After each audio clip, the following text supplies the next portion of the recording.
Hello and welcome back to the Stronger Than Steel podcast. My name is John Keir, and joining me today is my co-host Austin Davidson from Long Island, New York. Heyo. Austin, there's a lot going on in the NFL today. We're about a month away from training camp, but there's certainly a lot of NFL news going on right now. Where should we start today?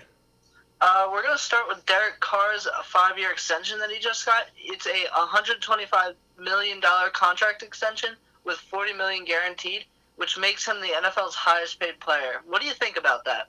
Well, I think, the first thing I think about when I see things like this is how people are going to say he's not worth that kind of money. Well, here's the thing about players who get these kinds of contracts and how they're always setting the record for the highest paid player ever with their respective deals. The NFL salary cap increases pretty much every year. So with that being taken into consideration, players can make more money. So, for instance, the contract Ben Roethlisberger got, say he makes $15 million a year roughly. Well, if the salary cap increases a certain amount of, say, an extra $10 million or something, paying a different quarterback that same amount of money is actually paying him less, or you're valuing him less than you are Ben Roethlisberger because he's making the same amount of money, but in the overall vacuum of everything, he's making less. So I just wanted to address that first, that when people say that he's not worth it, that's not necessarily true. Just because he's making more than all the other quarterbacks doesn't mean that when those quarterbacks, it's time for their paydays, they're going to end up making a lot of money as well. So first things first, I wanted to get that out of the way. Now, my thoughts on whether or not he was actually deserving because of his play, I can see arguments for and against it. Carr has been somewhat of a revelation in Oakland. The Oakland Raiders franchise has been a franchise that's been in deep turmoil pretty much since their last Super Bowl appearance in the early 2003. They went from a 12-4 team that went to the Super Bowl to 4-12 and missed the playoffs the next year. They've struggled to make it to 500 ever since, and since they drafted Derek Carr, you can really tell the team, the culture, everything about that franchise has changed. And as a matter of fact, we know that they're going to Las Vegas soon anyhow. But it really feels like the Raiders are for real, and last year it was really a storybook season for them, and it was really disappointing for their fans to see what happened, not only to the franchise being moved to Las Vegas within the next few years, but also, most importantly, Derek Carr got injured and was not able to finish the season and didn't play in the playoffs. As a result, the Raiders lost in the first round to an underwhelming Texans team. But I think the only thing that would cause skepticism for me is the fact that Carr has not even played in a playoff game. That's a little concerning, but at the same point, I mean, if he had been able to play in the last two games, the people pointing that out, it wouldn't even matter. He would have played in the playoff game, and I really do think he is probably the best up and coming quarterback in the league right now. It's possible he could take the mantle from Aaron Rodgers someday as the best quarterback in the NFL. Time will tell, but I don't think this is a bad deal at all. What do you think, Austin? I think the deal is well deserved with the good quarterbacks of the past decade on the way out, like Roethlisberger, Breeze, Rivers, Rodgers, and Brady. Carr looks to be one of the good ones for the next decade upcoming. He was in MVP talks, and I really think had he not gone down with the injury, he could have given the Patriots a run for their money in the playoffs. So I honestly really think the Raiders made the right move here, making their starting quarterback happy. So I think it's just the best move. But moving right along, we're going on to the next news in the NFL. Former Jets receiver Eric Decker has signed with the Tennessee Titans, adding some veteran experience to their young receiving corps. With the draft, as well as their offseason additions, including Jonathan Cyprin and Logan Ryan, do you think this will be their first season since 2008 that they make the playoffs? In short, it definitely could be. So let's just start with the state of the division that they play in. It's not good at all. We all know that. A team led by Brock Osweiler at quarterback won that division last year. So if that's the case, I wouldn't have a hard time believing any team winning that division. Now, That put aside, I never thought super highly of Eric Decker alone. I always thought Peyton Manning made him a much better player than he is. That's not to say he's not a good player in his own right, but he actually offers something that the Titans really don't have, to my knowledge, and that's a guy who can work over the middle, a veteran presence that could actually be pretty helpful for a team, like you mentioned, that's pretty young. And they did add some interesting pieces to their team. I always thought they were kind of on the precipice. I didn't think they were there yet, but if their year doesn't come soon, where they finally get over that hump and make it back to the playoffs, the last time they made it to the playoffs, they actually had home field advantage before they were upset in the playoffs. But I don't know. The Titans are just one of those interesting teams where, like, I feel like if you tell me they win anywhere between 6 games or 10 games next year, it wouldn't surprise me. But I think this is the year that they actually do break through. I really like Marcus Mariota, and I think Eric Decker, while he's not the player he used to be, I still think he's a important weapon for the Titans to have going forward here. Austin, what are your thoughts about it? I think this is their year. We gotta face it. The whole AFC South is in shambles. The Titans should have won their division last year, and I truly believe they would have had Mariota not gotten injured late in the year. Not that the Titans would have been good in the playoffs. I just think they would have made it there had Mariota not gone hurt. Anyway, their competition is just weak. Unless Blake Bortles can pull it back together, the Jaguars won't win it. The Texans don't even know who their starting quarterback is going to be. It's either Savage or Deshaun Watson, and they lost breakout corner A.J. Boye in free agency, so I don't think they're going to win it. And somehow the Colts, even through free agency and the draft, still have both an awful secondary, offensive line, and defensive line, so they can't do it either. It's just, this should be the Titans' year. I'm really excited to see it. I don't know why. I just like the Titans. I like that they're a young team, and I think they're going to be one of the better teams in the next 5 years. Just going forward, I think they got way more improving to do, but I think they're going to be a top team soon. Anyhow, we'll now move on to the next thing. Former Chiefs receiver Jeremy Maclin has signed with AFC North rival the Ravens. Is this a good addition, or is Maclin past his prime? Well, looking at the state of the Ravens receivers before they signed Maclin, yeah, signing him was a great addition. No matter how good or bad Maclin plays, I think just having him is enough for this roster. They lost Kamir Aiken to free agency, and they lost Steve Smith Sr. to retirement, and on top of that, they lost Dennis Pitta to, unfortunately, and probably a career-ending injury with another. What was it? Was it a concussion or was it a hip injury? Hip dislocation. Hip dislocation. You're right. He did have concussions in the past, though. But when you looked at the Ravens' offense, they really didn't improve that much, and they weren't that great to begin with. So that really left a lot of questions on the offensive side of the ball for them. And I didn't feel like they addressed them that much in this offseason. Now, looking back at when I first heard this news, I kind of thought, what's the big deal? I never thought very highly of Jeremy Maclin because he was never the number one guy in Philadelphia. And I guess it was kind of something that I realized when I thought about it more. But Jeremy Maclin never seemed to really amaze when he was in Kansas City. But you think about that, it's because Alex Smith has never been a deep ball passer. He's always been someone that can work the intermediate game or the short passes. Maclin's game is definitely the deep ball, and Joe Flacco throws one of the best deep balls in the game. So when you add that into the equation, you have to think that Maclin's a pretty good fit here in Baltimore. Is he going to be a superstar? Probably not, but he gives the Ravens something that they didn't really have before, and that's a proven weapon that's been pretty consistent over the last few years, even with somewhat unstable quarterback play. That's not to say that we don't know what Mike Wallace is. We know he's a burner, but he's been inconsistent ever since he left Pittsburgh. I definitely believe Jeremy Maclin is a bigger threat, and even if he's past his prime, I still think he's someone that the Steelers are going to have to worry about going forward. Do you share this sentiment, Austin? Yeah, honestly, as long as Maclin stays healthy, this was a great signing. The faces of their receiving corps prior to his signing were Mike Wallace and Rashad Perriman. they are not quite the guys you would hope for, at least not in 2017. Maybe 2012 when Mike Wallace was really good, but it's not right now. So this really helps them in one of their weakest positions. So good signing for them.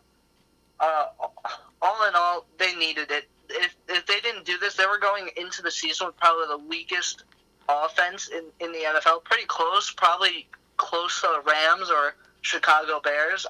It would be a hard battle, but good. It was a good signing.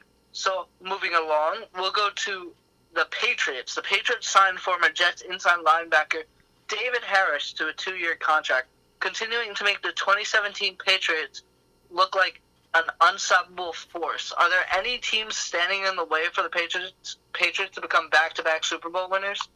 Well, Peyton Manning's not in the league anymore, so no. Until we can see a team that actually can defeat the Patriots, kind of like what I was making in an episode a couple months ago with the NHL analogy of the Washington Capitals and Pittsburgh Penguins, kind of like the Cincinnati Bengals and Pittsburgh Steelers, if you want to think of it that way, where until I see the team that always gets beat actually beat the other team, there's no reason for me to believe it's going to happen. The Patriots, as we all know, are the true NFL juggernaut in this era. Ever since the mid '90s, they've been the best franchise in football, and that's no longer a deniable. It is fact. It can't be denied anymore. They have the best coach in the NFL, and they have the best quarterback in the NFL, and they have the best defense in the NFL. They always seem to make pieces that either teams don't want, or they find ways to get guys who are kind of nobodies, and they turn into guys who have a carved out role and they know what to do. It really is kind of like a well-oiled machine. And while I want to, David Harris signing with the Patriots definitely makes them better. I'll say it that way. But I was more upset when I found out about this because, as we've all talked about all offseason, particularly after the draft, is that we felt the Steelers were weak, especially at inside linebacker, and that was a position we felt had to be addressed in some sort of way, and it was not. And see, losing David Harris to the Patriots is like losing twice, because not only do you not get a proven inside linebacker to help with your depth, but he goes to the best team in the NFL, the team that, in all honesty, is probably the biggest reason the Steelers haven't made more Super Bowls lately, and specifically last year, obviously, and maybe looking ahead. This is the biggest roadblock for the Steelers is the Patriots, as it is for all AFC teams. And losing out on signing David Harris not only hurts the Steelers, but it improves the Patriots, and that's the real disappointing thing. I really would have liked to see the Steelers go after Harris, but the way I see it now is that the Patriots are such a well-known commodity that it's certainly possible that these free agents go out there and they want to sign with the Patriots first and foremost because they know what's on the line there. They know how likely it is that they're going to have a chance to go to the Super Bowl. I mean, they've made, 7 straight AFC championship games? So the fact of the matter is, the NFL needs to wake up and needs to make a bigger push to to keep the Patriots from signing these guys, and they got to find a way to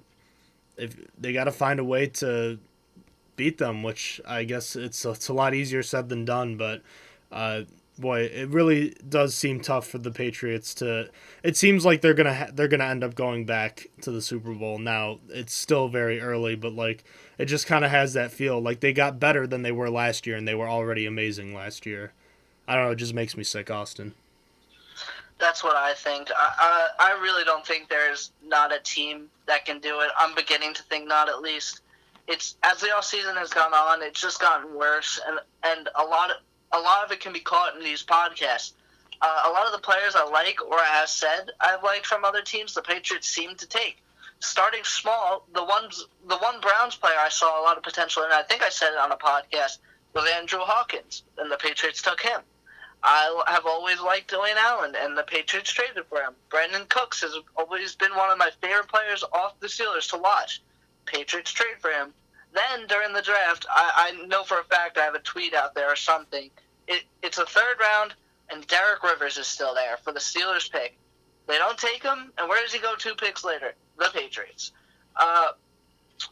continuing on, they were able to retain Hightower, acquire Stephen Gilmore, get Mike Gillislee, and then end up with David Harris somehow. It's literally a championship team that just keeps getting better. This is almost worse than, to make an analogy, than when Kevin Durant just joined the Golden State Warriors to win the championship this year. It's almost worse. It actually is worse. The Patriots at least won last year, and they just continue to get better. But anyway, the only competition they have is the Raiders and the Steelers. With the loss of Maclin, leaving Travis Kelce and Tyreek Hill as the only notable receivers, and them drafting a quarterback in round 1, I think that takes the Chiefs out. The Chiefs are about to go into rebuilding mode anyhow.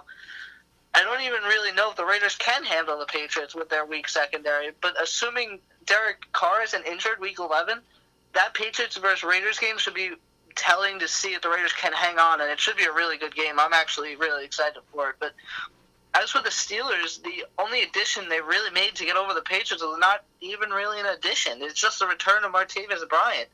And I don't think that's enough in my eyes. The team has never picked Brady off, ever. And that sucks.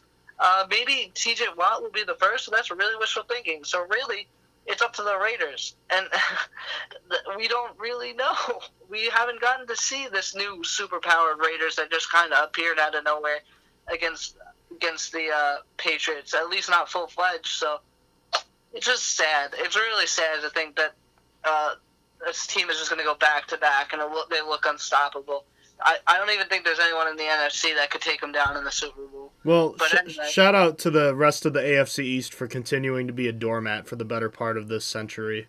Oh, yeah. They all are terrible, too. That's just worse. They all got worse, too. I don't really think Buffalo got better. They may have gotten a little better. Miami got Lawrence Timmons. I mean, they overpaid for him. Yeah. It's really sad. The Jets are probably the worst team in the NFL. They're a dumpster fire. They're horrible. Yeah. If it wasn't for the Patriots, this division would probably be the worst in football. It's the AFC South at the moment, but if the Patriots weren't consistently the best team to rip every team apart, this team would probably easily be the worst. How bad would the AFC East historically be if the Patriots didn't carry them every year for pretty much the better part of the past 17 years? How bad would the AFC East be every year? I don't know. How many playoff appearances would they have without... It's just a crazy thing to think about. How many playoff appearances, not counting the Patriots, do the AFC East have in the past decade? What, like 3, 4? Well, we can eliminate the Bills. The Bills have not made the playoffs this century. They're the only team to have not made the playoffs. Their last playoff game was actually the Music City Miracle against the Tennessee Titans all those years ago. The Jets made the playoffs in 2010 and 2009. They also made it in 2004, and I think they made it a couple other years. The Dolphins won the division in 2008. They're the only AFC East team to win the division besides the Patriots since, I think, what is this, like 2002? Mm-hmm. The Dolphins have gone, they went in 2008. They went last year. I don't think they've gone any other time recently. That might literally be it. They were pretty bad in the early 2000s right after Dan Marino left. Yeah, it's pretty abysmal, honestly. Just awful division, and that's what the Patriots get to deal with every year. They get 6 basically easy wins. I mean, they did lose 1 to the Bills last year, but that was without Tom Brady while he was on suspension. So that's really it. And to be fair, at the same point, it's not like the Patriots aren't a great franchise, and obviously winning 5 Super Bowls, that takes a lot. But at the same point, it's a lot easier when you don't have to worry nearly as much about your division. I mean, they own all 3 of those teams, specifically the Bills, but they rarely have any troubles with those teams. I mean, they just steamroll them all the time. You'd think that eventually they'd figure it out. It seemed like the Jets had it figured out for a little bit in the beginning of the Rex Ryan era. They seemed to finally have some success against the Patriots, but they were never able to maintain it. Nope. And it just fizzled out. Died. Okay. Let's talk about something else. This is depressing. This is really depressing. the final little bit of news is that the Chiefs have both extended Andy Reid's contract as well as part ways with their general manager, John Dorsey, on the same day. I just thought that was kind of interesting. There's not much to say. Do you have anything to say about it? No, it's just kind of bizarre that they decided to part ways with their general manager now at this point in the season. I'm wondering if he got in trouble with something, maybe if it's like something he got in trouble with the law or something. I kind of thought Andy Reid might be nearing the end of his coaching career. Not that he's not a good coach or anything. I kind of thought he was starting to get to that age where he might not want to be coaching much longer. But I guess he still does, so time will tell. Like you said earlier, the Chiefs with Patrick Mahomes now appear to be in the process of rebuilding / retooling. So we probably won't be seeing much of them as far as a strong competitor for the next few years. But I've always liked the Chiefs as a solid NFL franchise. Alex Smith is one of my favorite non-Steelers quarterbacks in the NFL, even if he has his own deficiencies. But the Chiefs are just going to be an average team, I think.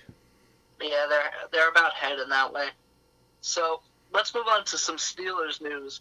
The first thing I wanted to talk about was I saw some reports earlier in the week that Sammy Coates has looked bad at camp. Is it a possibility that the Steelers cut Coates? Well, first things first, yes, it absolutely is possible. And we talked about this at length already, how deep the Steelers' wide receiver position is. I mean, you have your starters in Bryant and Brown locked down already. Okay. Then in the slot, you have Juju Smith-Schuster and Eli Rogers. Those are guys that like have to play. So those are 4 guys right there. You usually keep 5 receivers, maybe 6 on a roster. So you're leaving 2 spots open for Justin Hunter, Sammy Coates, Kobe Hamilton, DeMarcus Ayers, Darius Hayward-Bay. That's 5 guys right there. I think I may have missed somebody too. But the point being, it's a very competitive receiver group.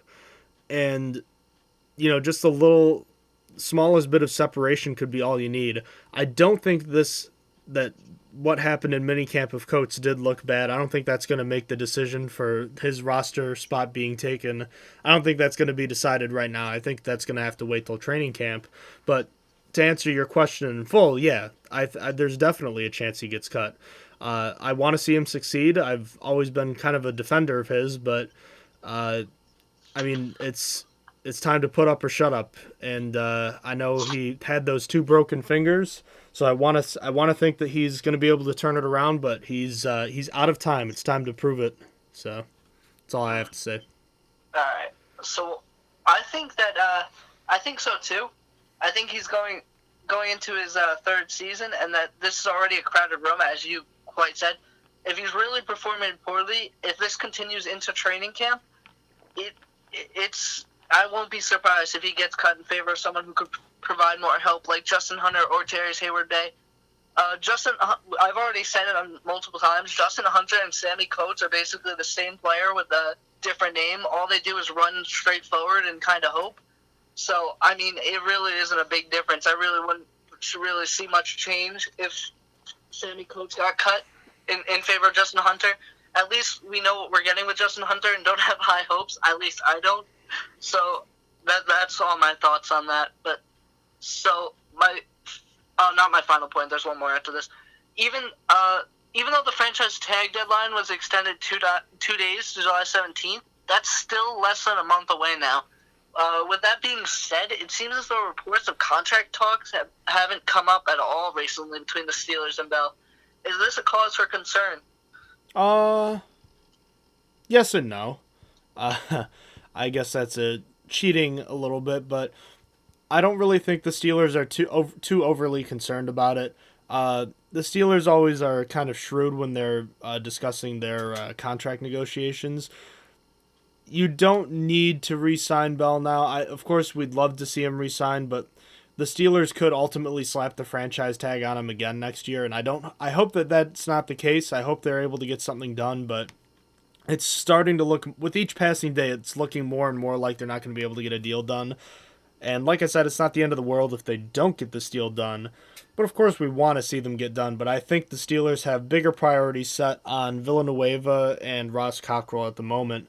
But I think, obviously, the media is going to be talking mostly about Bell. And I get that. So I think there is something to be said for that, but I uh, I don't think there's anything to be too concerned about right now. What about you? Uh, I'm going to say not really. It's concerning for me as a fan, but I think everything is fine. Once you get around to July 7th is when I'll actually begin worrying about the deal not getting done. That's like 10 days before.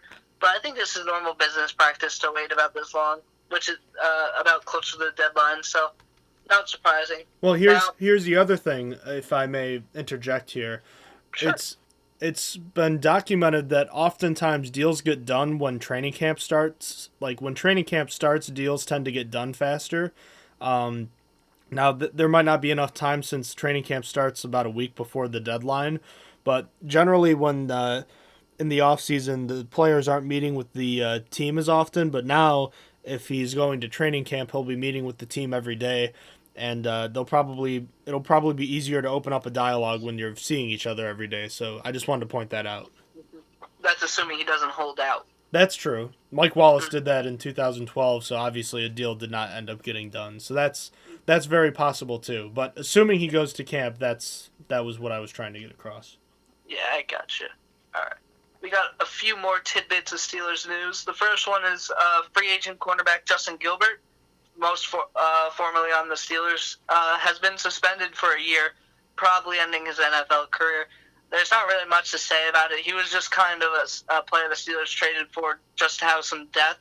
He wasn't really expected much. Do you have anything else to say? He was a guy that was traded for, and the Steelers hoped, they took a flyer on him. Worst case scenario, he ended up being what he was. Best case scenario, he was a good returner, and maybe he became something that the Browns couldn't get out of him. But it seems pretty clear now this guy doesn't have what it takes mentally to be an NFL player. I don't know. There really isn't much to say. Like you said, he was definitely one of the bigger draft busts in Browns history. But then again, you think about all the horrible picks they've made recently. It's not super surprising. Gilbert has all the physical tools, as we all know, and he said he wanted to come back to Pittsburgh, but then again, here we are right now, and he's got himself suspended for a year. It was originally 4 games, I want to point that out. And now it's up to a full season. So obviously that's pretty disappointing, but like I said, the Steelers, or like you said, Austin, the Steelers didn't give up much to get him, so ultimately it's not a big deal. And hey, they gave it a shot, and that's really all you can ask for something like that. Low risk, high reward type of opportunity. So that's all I have to say on the matter. Yeah, still disappointing though. But one last thing before we kind of wrap up is Richard Mann, the Steelers wide receiver coach, has said he's going to retire after the 2017 season. Obviously, he's only been with the team since 2013, but he's still done really well, as you could tell. The Steelers wide receiver corps is probably one of the strongest in the NFL, and it's definitely been that way since 2010. Not obviously, because that was when Emmanuel Sanders and Mike Wallace was there. No, Emmanuel Sanders just got there. But still, it's always been a relatively great group for the most part. So he's going to be retiring, and it's kind of sad to see him go. Do you have anything to add? I don't want to minimize his impact, because he definitely does have a pretty big impact. The way I like to see things now is that in the past it used to be just Hines Ward as like the main receiver. Yes, Antonio Holmes was there for a couple of years, and Heath Miller was a decent receiving tight end, but along with the best passing years of the NFL or the best passing years in Steelers history have come with Richard Mann being the receivers coach. And coinciding with Antonio Brown's kind of rise from the number 2 receiver to superstar in the NFL. Yeah, I'm not going to give Richard Mann all the credit for that, but he definitely deserves some credit for helping Antonio Brown go from a decent quality NFL player to the big name player everybody knows who he is now kind of guy. And he definitely deserves some thought, and I wish him the best on his way to retirement. But it'd be really nice to get him a ring on the way out. So time will tell. But he definitely is. He's a good one for sure. Yep. So moving right along to wrap this up, we are in the process of sort of an overhaul of our product. We are going to be creating a few more videos of like the Steelers' 2016 season sacks and all their interceptions, and we want to do top runs. We've already done top passes, but we want to be able to reach out to more viewers. We want to be able to attract more people to be listening. So be on the lookout for those coming. But mostly we're making them for the next thing is we are introducing a new website for us to post our videos as well as any articles we want to write. It's www.strongerthansteelnfl.blogspot.com, and we thought it would help us gain some exposure, and maybe by writing articles we could learn a little bit more about what we are talking about on the shows.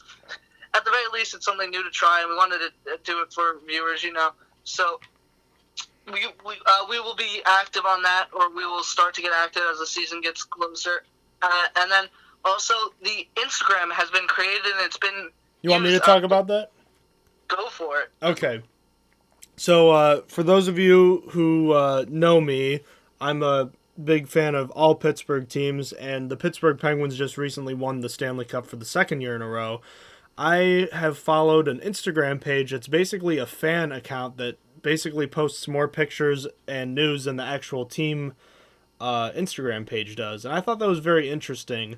They post scoring updates, end of period one score, pregame stuff, postgame stuff. They post all the highlights of the goals, as soon as they can get them.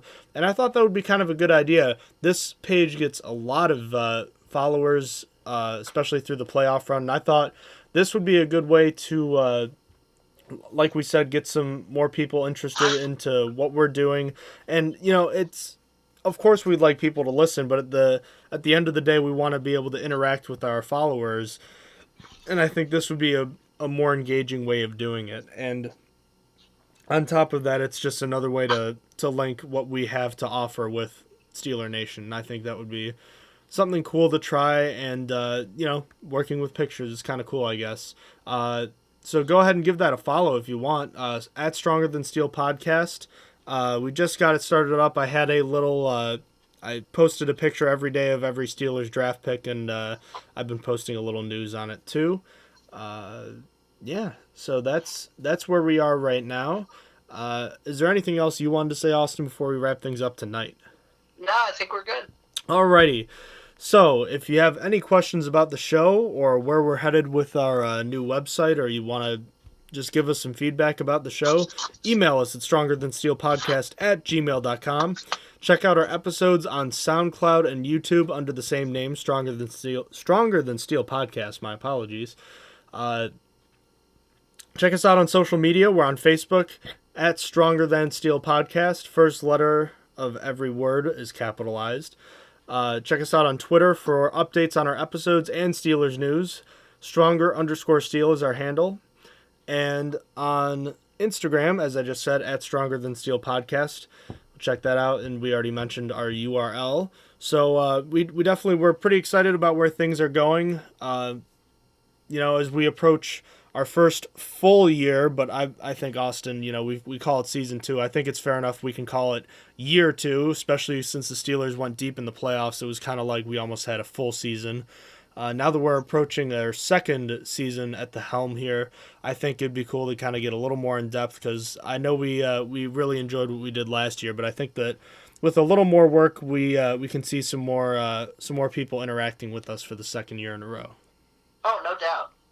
So we hope you enjoy what we do as much as we enjoy doing what we do. So Steeler Nation, thank you again for joining us tonight, and stay safe out there, and looking forward to training camp, just under a month away. So actually a little over a month, my apologies. So so close, but yet so far. We'll be there soon, Steeler Nation. Until then, take care and have a good night.